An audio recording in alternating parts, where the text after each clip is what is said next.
U ovoj lekciji govorim o dubinskoj analizi, a sad konkretno na što mislim pokazat ćemo.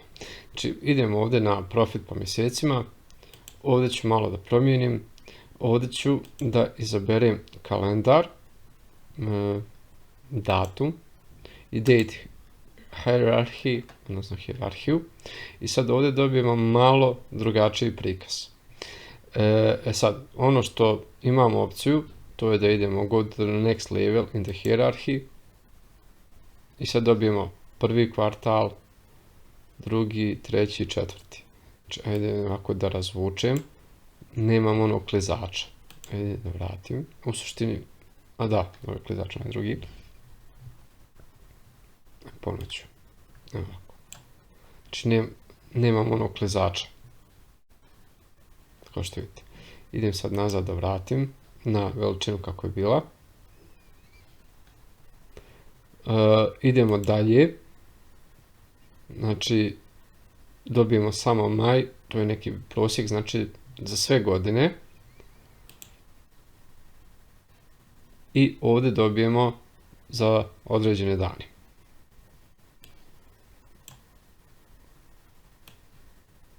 Ok, to nije baš ono nešto što smo željeli. Ajde sad da se vratim nazad. Dalje ovdje imamo da proširimo nivo na jedan nivo niže u hijerarhiji. I sada ovdje već malo bolje, prvi kvartal, ovo je drugi kvartal, 22. Četvrti, ovo je treći, po godinama znači imamo kvartale, što je već malo bolje. Kad idemo na sljedeći nivo, ovdje imamo po mjesecima, kao što vidite.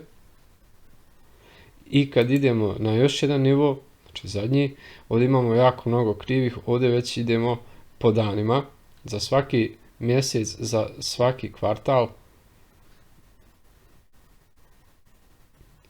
i za svaku godinu. Znači sad da izaberem recimo ovaj,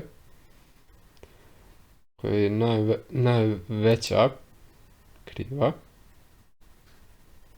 i jednostavno dobijemo taj neki prikaz. Podaci se malo mijenjaju, kao što vidite, nije sad to nešto puno ili nije drastično, ali sve zavisi od samog prikaza. No dobro. To nije ono što smo baš u potpunosti željeli. Sad povrat robe po mjesecima, hajde da vidimo meso. Znači nema.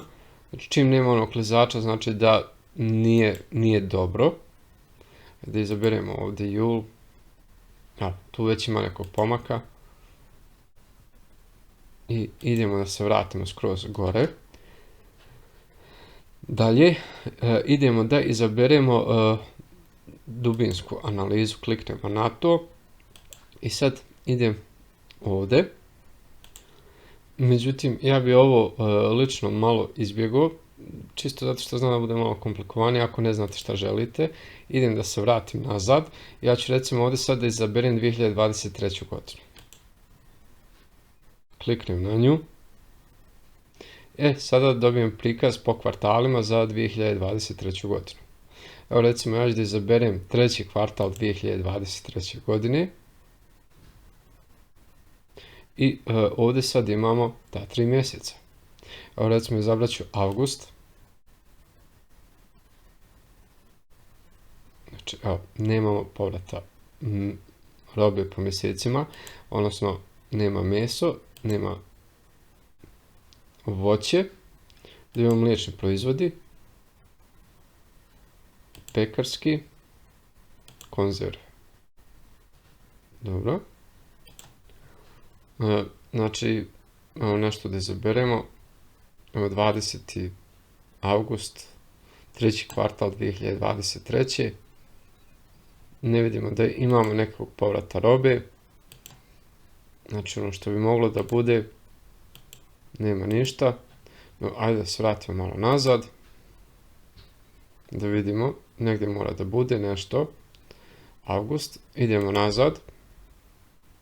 Ajde da izaberemo drugi kvartal. Ok, ovdje već nešto ima.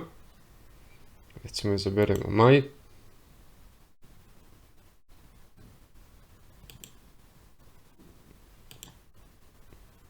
Ajde da vidimo konzerve.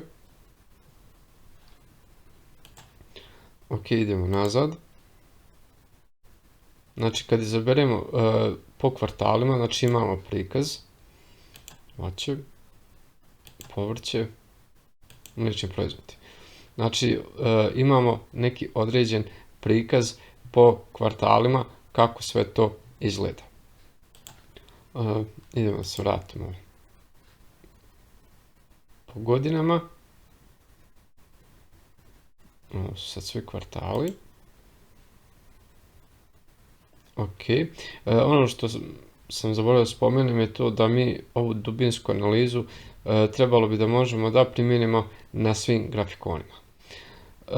Dobro, sad ćemo da se vratimo, znači da imamo konzerve, to je to.